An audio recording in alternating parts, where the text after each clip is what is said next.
કલીબાગ સંતુષ્ટિ આઉટલેટમાંથી ફૂગવાળો ચીઝકેક મળતા ગ્રાહકોનો ભારે હોબાળો.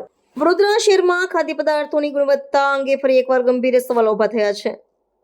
શહેરના કારેલીબાગ વિસ્તારમાં આવેલા સંતુષ્ટિ આઉટલેટમાંથી વિદ્યાર્થીઓએ ખરીદેલો સીલપેક ચીઝ કેક સડેલો અને ફૂગવાળો નીકળતા ગ્રાહકોએ ભારે હોબાળો મચાવ્યો હતો. આ મામલે ગ્રાહકો દ્વારા આઉટલેટ ખાતે ભારે હંગામો મચાવવામાં આવ્યો હતો. આ ઘટનાએ ફૂડ આઉટલેટ્સ દ્વારા ગ્રાહકોના સ્વાસ્થ્ય સાથે થતી બેદરકારી અને ચેડાઓને ઉજાગર કરી છે. મહત્વની બાબત એ છે કે જે સીલપેક કેક ખરીદવામાં આવી હતી તેના પેકિંગ પર મુદત પૂરી થવાની તારીખ લખવામાં આવી ન હતી.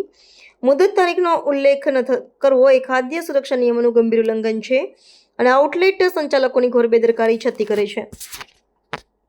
વિદ્યાર્થીઓએ સડેલા કેક અંગે આઉટલેટના સંચાલકો સમક્ષ રજૂઆત કરી ત્યારે સંચાલકોએ કોઈ સંતોષકારક જવાબ આપવાને બદલે ઉડાવ જવાબ આપતા કહ્યું હતું કે જો તમને વસ્તુ પસંદ ન હોય તો બીજી લઈ લો. આઉટલેટ સંચાલકોના બેજવાબદાર વલણથી રોષે ભરેલા વિદ્યાર્થીઓ અને ગ્રાહકો દ્વારા મામલે મહાનગરપાલિકાના આરોગ્ય વિભાગ સમક્ષ ફરિયાદ નોંધવાની તૈયારી હાથ ધરવામાં આવી છે. શહેરના પ્રખ્યાત આઉટલેટમાંથી જ આ પ્રકારનો સડેલો ખાદ્ય પદાર્થ મળતા ગ્રાહકોની સલામતી અંગે ગંભીર ચિંતા વ્યક્ત થઈ છે.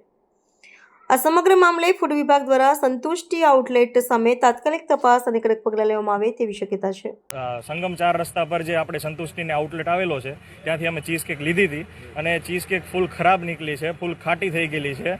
અને જ્યારે અમે અહીંયા 10 છોકરાએ 5-6 ચમચી ખાઈ લીધી છે એ પછી એણે મને ટેસ્ટ કરવા માટે આપી તો મને ખબર પડી છે. અને હવે જ્યારે હું આ આઉટલેટ ઉપર આવીને એમના જે અહીંયા જે પણ સ્ટાફ હતો એમને કંઈ ખ્યાલ નહોતો, એટલે સ્ટાફે જે એમના બોસ હતા અહીંના જે મેનેજર હશે એમને ફોન કરીને આપ્યો. તો એ ભાઈનું એવું કહેવું છે કે ભાઈ એ વસ્તુ ખરાબ નથી, તમને ના ભાવે તો તમે ના લ્યો, બરાબર. અને હવે એ વસ્તુ અમે એમના સ્ટાફને સૂંઘાડી, એમનો સ્ટાફ ચાખવા તૈયાર નથી, એટલી ખરાબ વસ્તુ છે. અને એમનો મેનેજર ત્યાં ઘરે બેઠા બેઠા એમ કહે છે કે ભાઈ એ અમારો ફ્લેવર એવો જ આવે છે, તમે એ બીજો લઈ લો, અમે તમને બદલીને આપી દઈએ છીએ. તો આનો શું મતલબ છે? આ તમારો ફ્લેવર આવો આવે છે? અમે કે 10 વર્ષના છોકરા તો નથી, અમે કેટલા ટાઈમથી અહીં તમારી ચીઝ કે ખાઈએ જ છીએ.